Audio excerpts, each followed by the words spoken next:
नमस्कार साथियों, आप सभी का स्वागत है आपके अपने चैनल ज़बान हिंद पर। आज ज़बान हिंद पैब्लो साहब के जन्म दिवस पर उन्हीं की एक रचना जिसका हिंदी में अनुवाद अमर उजाला द्वारा किया गया है को लेकर हम आए हैं।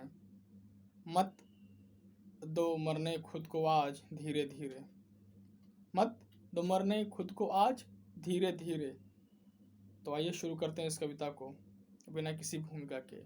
और जब मैं ये कह रहा हूँ बिना किसी भूमिका के, तो इसके पीछे कारण यह है कि पैब्लो नेरुदा साहब के ऊपर कहने के लिए मैं उतना सक्षम नहीं हूँ, क्योंकि जिस महान हस्ती के बारे में हम बात करें, कम से कम उसके बारे में उसका एक अंश तो पता होना चाहिए। और जिस अंश की मैं बात कर रहा हूँ वो अपने आप में बहुत बृहत्तम है, और वहाँ तक पहुँचने में अभी मैं उस योग्य नहीं हूँ और उतना काबिल नहीं हूँ, क्योंकि जिस महान व्यक्ति के बारे में विश्व के पूरे महान लोग बात कर रहे हैं, उसकी रचनाओं के से पूरा का पूरा विश्व एक एक प्रकार से प्रेम में सराबोर हो गया है। जो प्रेम लिखता है तो ऐसी कि पूरी दुनिया में ख्याति प्राप्त करता है, जो कड़वाहट लिखता है तो ऐसी तो भी पूरी दुनिया में ख्याति प्राप्त करता है। पैब्लो साहब की रचना ही हो सकती है, क्योंकि दूसरा कोई उस लायक नहीं रहा कि मतलब उस प्रकार की बातें लिखें और इतना व्यापक जनाधार प्राप्त कर सके। बहुत कम लोग रहे हैं, क्योंकि साहित्य की दुनिया में बहुत कम लोग होते हैं जो बहुत अच्छा लिखते हैं, और बहुत कम लोग होते हैं जो बहुत ज़्यादा मंचीय ख्याति प्राप्त करते हैं। बहुत ही दुर्लभ संयोग होता है कि यह दोनों गुण किसी व्यक्ति विशेष में विद्यमान हो। पैब्लो साहब वही व्यक्ति विशेष हैं जिनको मंचीय ख्याति भी प्राप्त थी, और लेखनी उनकी तो मतलब उस पर हम कुछ कह ही नहीं सकते हैं।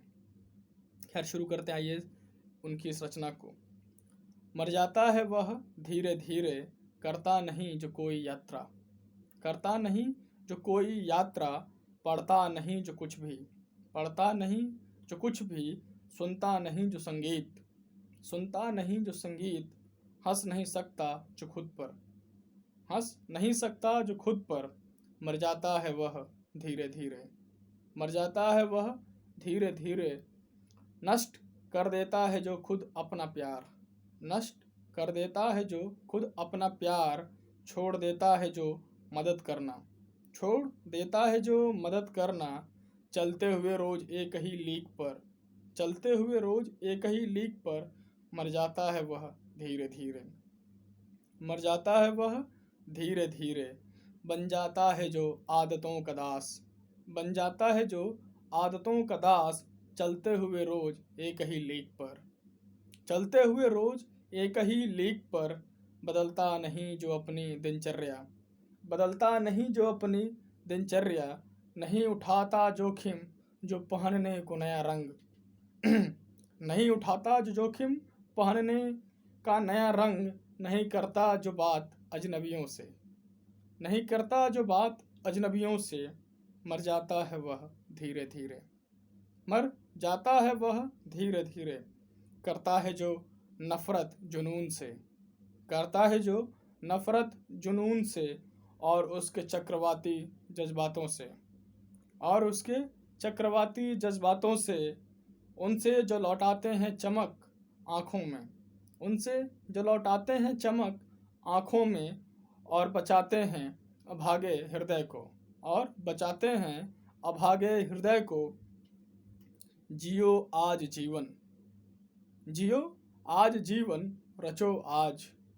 मर जाता है वह धीरे धीरे, बदलता नहीं जो जीवन का रास्ता, बदलता नहीं जो जीवन का रास्ता, असंतुष्ट होने पर भी कभी अपने काम से या प्रेम से, असंतुष्ट होने पर भी कभी अपने काम से या प्रेम से, उठाता नहीं जोखिम अनिश्चित के लिए निश्चित का, उठाता नहीं जो जोखिम अनिश्चित के लिए निश्चित का। भागता नहीं जो ख्वाबों के पीछे, भागता नहीं जो ख्वाबों के पीछे, नहीं है अनुमति जिसे भागने की, नहीं है अनुमति जिसे भागने की।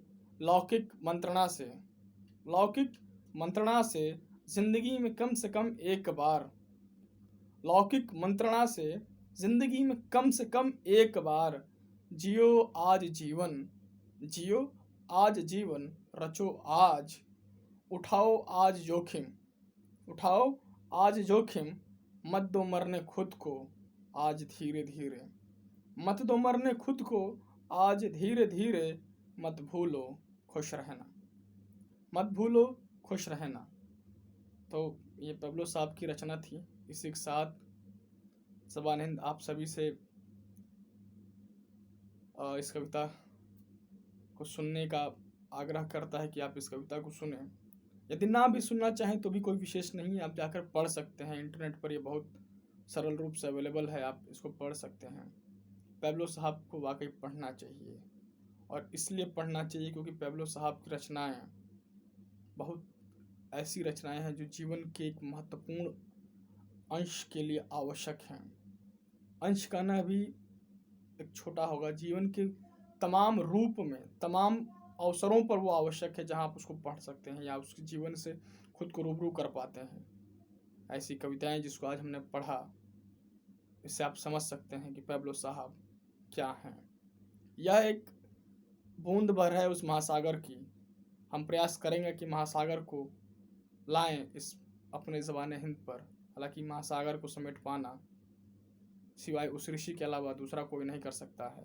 हम तो उस ऋषि के चरणों की धूल भी नहीं हैं। खैर, तब तक के लिए आप सब अपना ख्याल रखें और जुड़े रहें आप अपने चैनल ज़बान हिंद के साथ। यदि आपको ये कविता अच्छी लगी हो तो कृपया लाइक और शेयर अवश्य करें। यदि इसमें कोई कमी, खामी आदि चीज़ें नज़र आती हैं तो अपने विचार कमेंट बॉक्स में भी लिखें और बताएं कि हम इसमें क्या सुधार कर सकते हैं। हाँ, बस एडिटिंग की मांग मत कीजिएगा।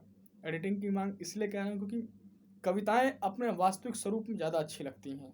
उसमें आप म्यूज़िक ये सब ला कर खत्मा नहीं। अगर आप सब इसकी बात करेंगे तो प्रयास किया जाएगा कि इसमें भी कुछ संशोधन किया जा सके, और अपनी हम इस हठ धर्मता को छोड़ने के लिए भी तैयार हो जाएंगे यदि आप सब ऐसा चाहेंगे तो। और यदि आप सब चाहते हैं कि आप भी ज़बान हिंद का भाग बने और आप अपनी कविताओं को जो आप स्वरचित हैं, जो आपके अपनी क्षेत्रीय बोलियों में हैं, भाषाओं में हैं, तो आप zabanhind@gmail.com पर भेज सकते हैं अपनी कविताओं को। हम अपने इस चैनल पर, जो कि हमारा अपना नहीं आप सभी का है, पर आप सभी के चैनल पर आपके अपने कृतियों को जगह अवश्य मिलेगी। तब तक के लिए आप लोग ख्याल रखिए। खुदा हाफिज़। हर हर महादेव।